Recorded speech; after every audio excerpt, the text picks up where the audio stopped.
তো শুভ সকাল বন্ধুগণ, কেমন আছেন সবাই? আশা করি সবাই ভালো আছেন আপনারা। তো আজকে আমরা যাচ্ছি কলকাতায় অবস্থিত কালী মন্দিরে। যদি আপনার কালী মন্দিরে আসতে চান, যারা শিয়ালদা দিয়ে আসবেন তারা বাস ধরে আপনার শিয়ালদা থেকে 45B 221 বা অনেক বিভিন্ন রকমের বাস আছে, ওখান থেকে আপনারা আসতে পারেন। এসে আপনাদের নামতে হবে হাজরাতে, কেন হাজরা হচ্ছে আপনার লাস্ট স্টপ কালী মন্দিরে আসার। তারপর আপনাকে বেশি না 10 মিনিট আপনাদের যেতে না হাঁটতে হবে, হেঁটে আপনারা পৌঁছে যাবেন কালীঘাট মন্দির।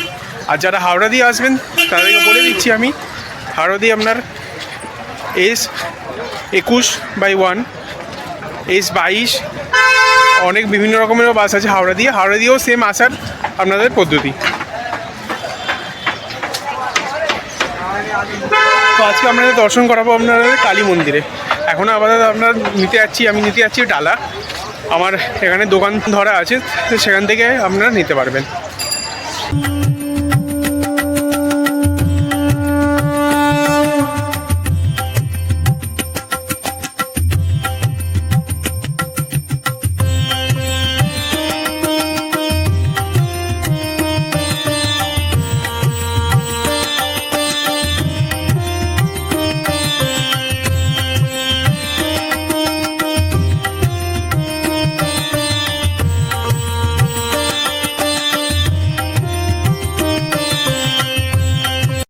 তখন আমাদের ডালা নেওয়া হয়ে গেছে।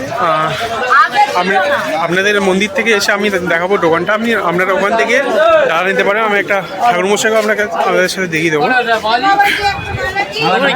ইনি হচ্ছে আমাদের ওই ঠাকুরমশাই, এর নাম হচ্ছে ভবানী। আপনারা যে দোকানটা আপনাদের দেখাবো ওখানে এসে আপনারা এদের সঙ্গে যোগাযোগ করে ডালা নিতে পারবেন আর পুজোও দিতে পারবেন।